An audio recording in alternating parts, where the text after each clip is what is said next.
哇，程式一直推陈出新，每个月都喷出好多新技术，我要怎么学？怎样学才追得上？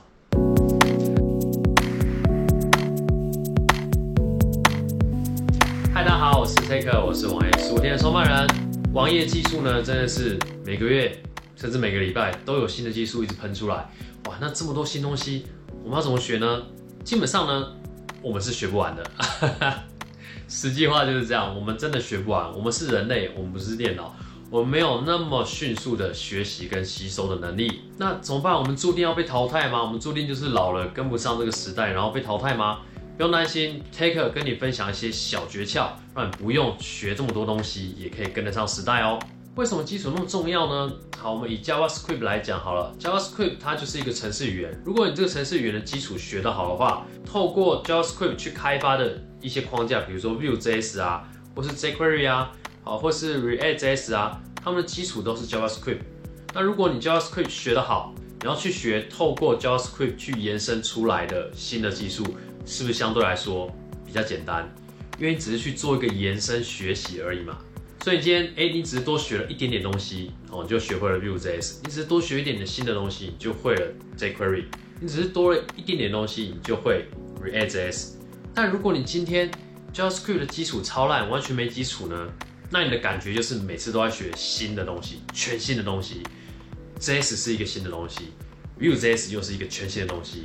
jQuery 又是一个全新的 ，React 又是一个全新的，每个都是新的东西，因为你不觉得它们有什么相关，你没办法用你最根本的基础来做一个延伸，你学东西就会很累，而且非常的慢。好，所以基础真的非常的重要。好，那第二个很重要的特点呢，就是你要很会抓重点。因为我们在学一个新的技术的时候呢，像它的 document， 它的文件啊，一定写的落长的，你不可能全部看嘛，你全部看完。半年都过去了，哇！新的技术不知道喷了几百个出来，对不对？你要怎么学都来不及啊！所以你要懂得抓重点，到底哪几个才是它的核心，才是它最重要的基础的功能？那我们要怎么样快速的掌握想要学的新技术跟新的工具呢？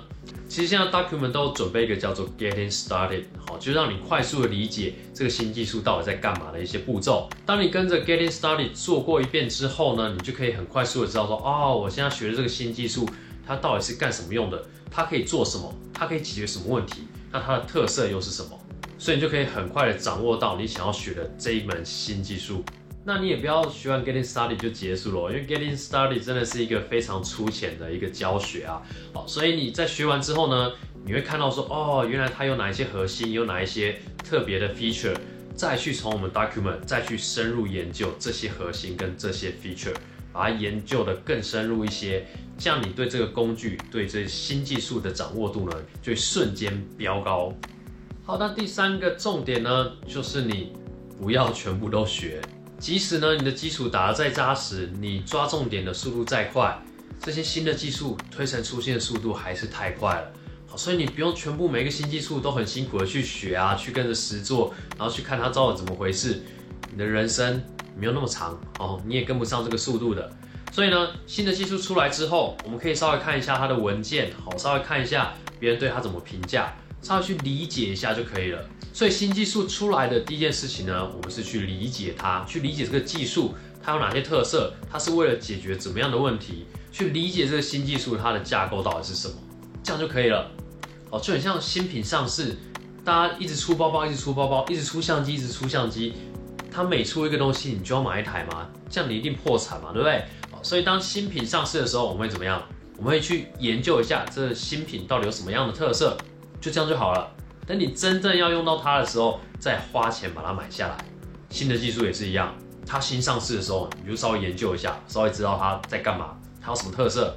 OK， 就这样，它在你脑中有一块印象，你知道它在干嘛。OK， 但等哪一天你的 project、你的 case、你的专案需要用到这样子的技术的时候，你就把它拿来用，真正的把它买下来，真正的把它学起来，然后去用到你的专案上面，这才是面对新技术的一个正常的心态。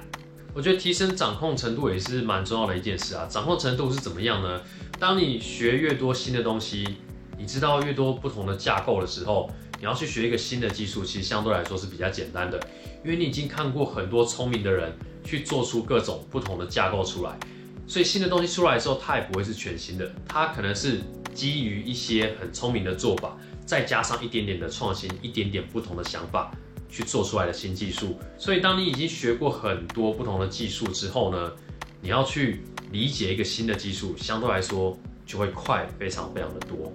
好，简单做一个总结哦。第一个，基础真的太重要了。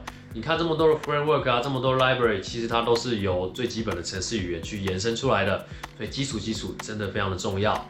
第二个呢，就是抓重点。你如果很快的就能掌握这个工具它的特色、它的核心，那你学东西才快嘛。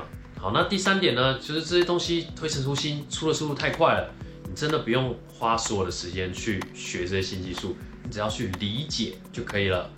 那你真正要用到这些技术的时候，再去好好的学它。好，这边跟大家分享一个小故事啊，就我还是蛮菜鸟的时候，我就看到一个程式的大师，他有分享说，他有时候会到别的领域啊，或是他去度假啊，可能半年都没有接触到程式，那他也会担心说，自己会不会追不上？但后来发现其实还好，比如他休息了半年，或是在别的领域半年，甚至1年，他回来其实只要花1到2个礼拜的时间，他就可以 catch up， 就可以跟上现在新的程式潮流。那怎么办得到呢？